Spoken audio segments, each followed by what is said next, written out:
Hello there. Somewhat surprisingly, this video is not about my Audi Q4 e-tron. It's actually about the Lynk Co 1. So how did this come about? Well, for Easter weekend, I had a weekend away with my two sons out in Spain. I had booked a hire car. I booked a golf-sized car because I thought that would be enough for what we're going to need. And when I arrived in Santander on the north coast of Spain, they upgraded me to a Lynk Co 1. Now, as they were offering me the car, the name rung a bell slightly. I've heard of it a while back. I'm sure there were plans at some point to bring it to the UK. There may well be plans to bring it to the UK at some point, but it's not something I was overly familiar with. As this is a new car to me, I've broken the video up into a number of smaller parts. So in this part we'll look at a bit of background on the car, my initial impressions, and the first part of my journey, which was a bit of driving about Santander, over to Bilbao, and then down to Madrid, which is roughly in the centre of Spain. And before I start, I'd like to apologise for any differences in the picture quality and the sound quality. I didn't think I was going to be doing a video when I was away, so this is all just filmed on my phone and my son's phones. Okay, a bit of background then.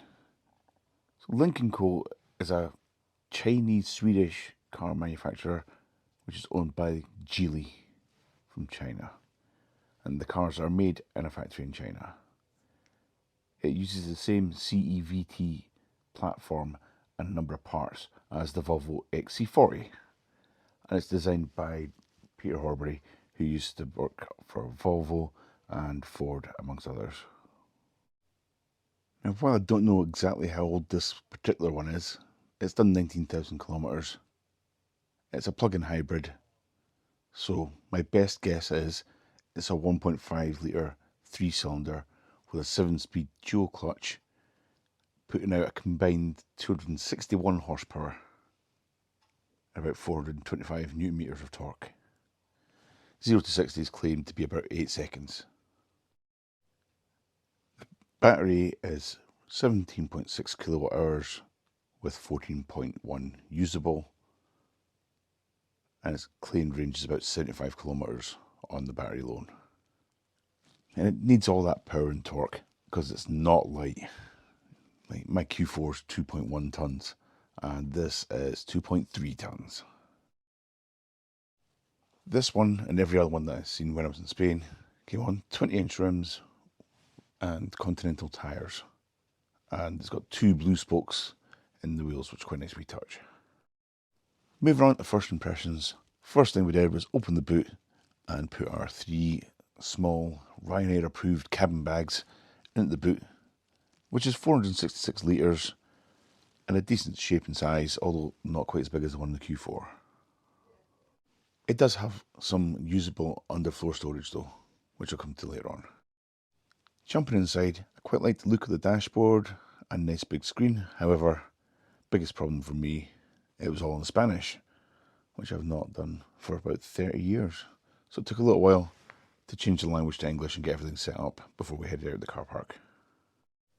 Given that I was planning to travel 1,000 kilometres over the next 3 days, I was slightly concerned at the 440 kilometre range. And before we set off, we reset both the trip computers so we could keep track of the consumption. The exterior styling's inoffensive, and the blue highlights are a nice touch, but it is kind of generic, bit sort of Kia, bit Hyundai in there. So without the blue, I'm not really sure it would stand out much. Size-wise, it's very, very similar to the Q4. The Q4 is 40mm longer, so pretty much identical.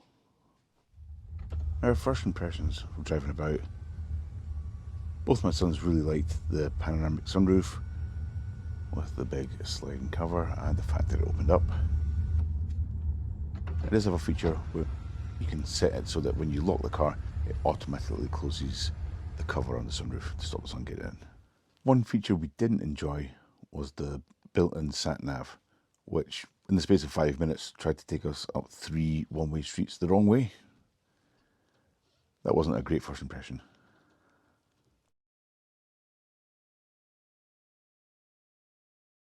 We also had a bit of an issue with the keyless entry, but we just resorted to using the lock and unlock buttons on the key. On our first evening, we took a little drive over to Bilbao and we used the built-in sat-nav for that. It looks good both on the instrument cluster and on the main screen.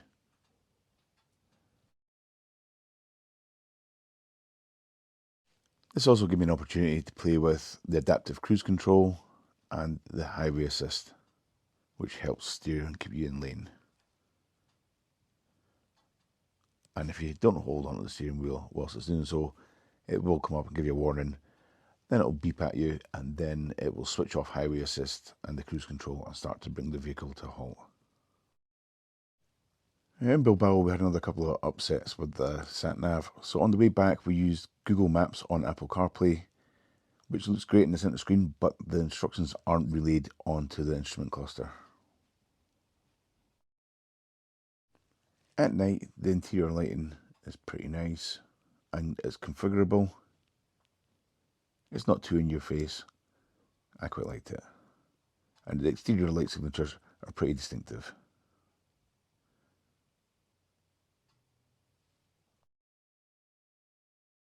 And as is quite often the case, the daytime running lights are the ones on the top and the headlights are actually in below those.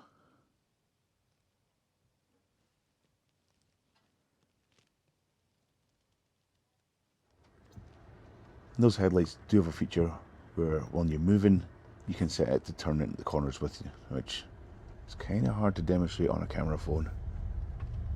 But hopefully you can see the beams moving there in this car park when I turn the wheel.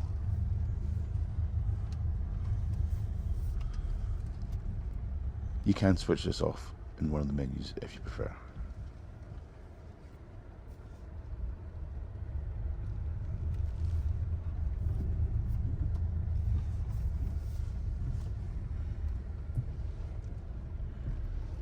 One slightly annoying feature for someone my height, from my driving position, I could see the daytime running lights all the time.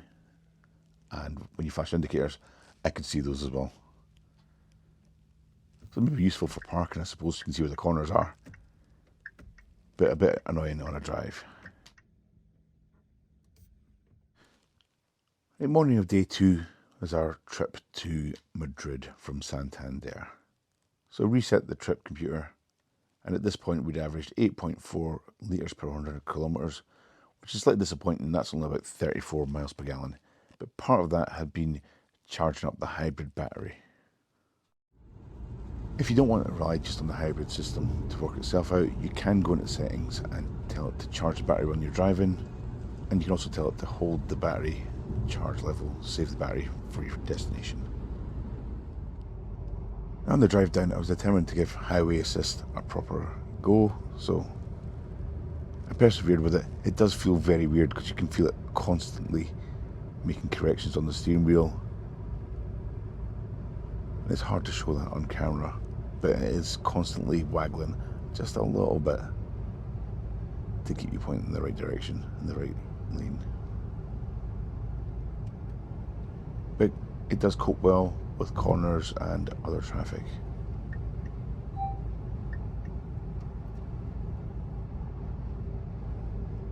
So after 105 kilometres, we made our first fuel stop of the weekend. We'd covered about 330 kilometres, so just over 200 miles. And for the 105 kilometres we'd managed this morning, it was 10.8 litres per 100 kilometres. That's only 26 miles per gallon, which is pretty disappointing. Even though it was charging the hybrid battery, and a lot of that was uphill, we weren't averaging a really high speed. We averaged under 50 miles an hour. I wanted to use that to charge the battery though, so that for this next stint we'd have full battery and a full fuel tank to work out what the maximum range would be.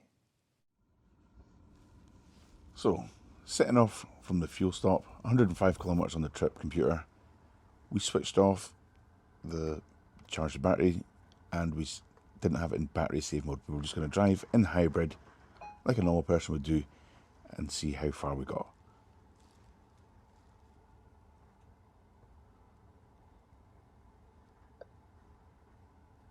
So both systems off. In terms of battery range, it didn't last very long. The car decided to use the battery on the motorway, sitting at 100 or 120 kilometers an hour. So after 31.9 kilometers, the battery was completely empty. The fuel tank was still full though, so it was still showing 400 kilometers of range on there. Although, again, 400 kilometers range on a full tank sounded pretty poor. As we headed south, the temperature gradually started to drop, so at the fuel stop it was 10 degrees, but we ended up in snow-covered mountains. And at this point in an electric car, you'd be starting to worry about your range a bit more. But of course, I didn't have any battery left, so we were just running on petrol anyway.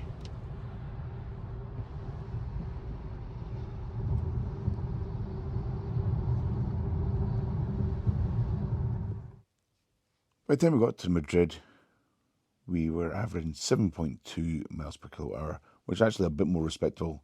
That's around 40 miles per gallon. And we'd covered 476 kilometres on the Saturday.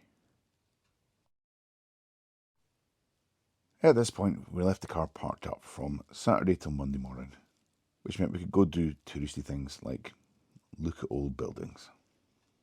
All of which was just the build-up for the main event, which was going to see Real Madrid versus Athletic Club Bilbao.